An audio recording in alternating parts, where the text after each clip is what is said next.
Hi everyone, Anthony Fantano here, the internet's busiest music nerd, and it's time for a review, 2 Chainz, based on a true story. This guy is a Georgia rapper. This is his full-length, official label released debut. And it is pretty much comprised of a group of songs that cover all the bases from southern hip-hop to gangsta rap, pop rap, and trap rap as well. Now, this guy's been making waves with some pretty big features lately. He's rapped on tracks with Drake and Big Crit, Kanye. He had a verse on a Justin Bieber track too recently, I believe. But that's just lately. The dude has easily done over 100 features on albums and mixtapes over the years.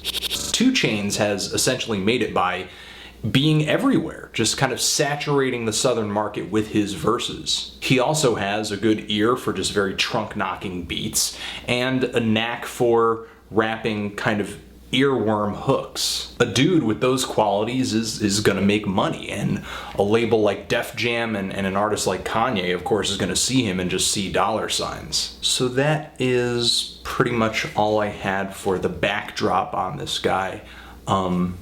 Any questions? Hey.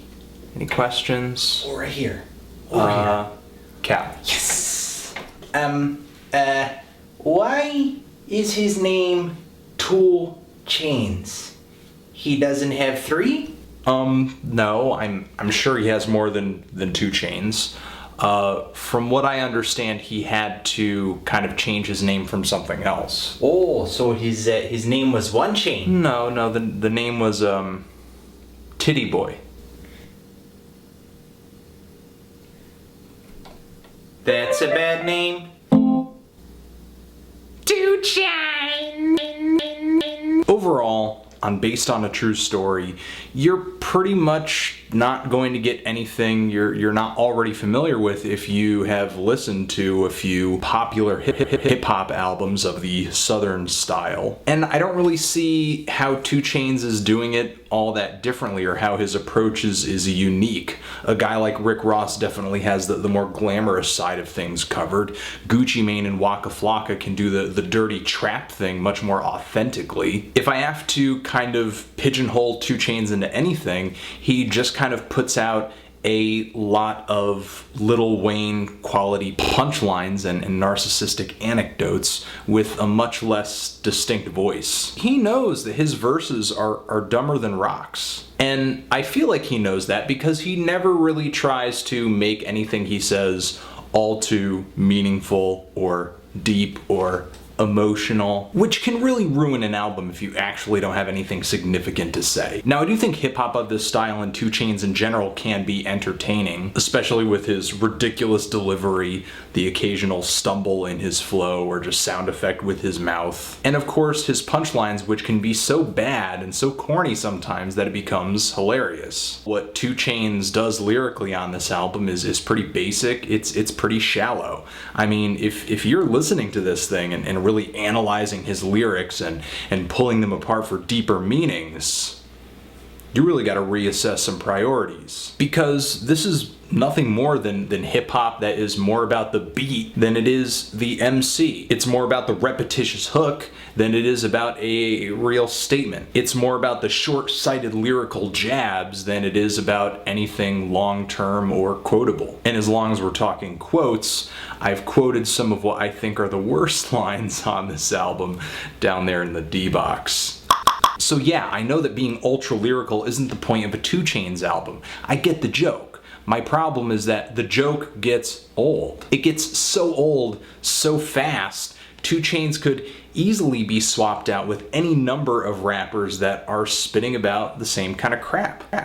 Don't act like we don't already understand that the mainstream rap game is pretty much just a revolving door of hip-hop artists who get hot and then cool off after making 1 or 2 albums. Some find a niche and grow, others don't, and I don't really see 2 Chainz finding his niche on this thing. It starts off with a really underwhelming, just boring intro with Lil Wayne. The beat is just too flowery to really kick anything off. But tracks 2 through 5 with No Lie and Birthday Song and Crack are all bangers, just really catchy, really just impactful. Some of the best songs on the album, I thought, despite the lyrical, badness. The album cools down with the track Different over this beat that kind of reminds me of something that the Yin Yang Twins would have spit over back in the day, but 2 Chainz lyrics were kind of ridiculous over the song, and the fact that the beat was cooler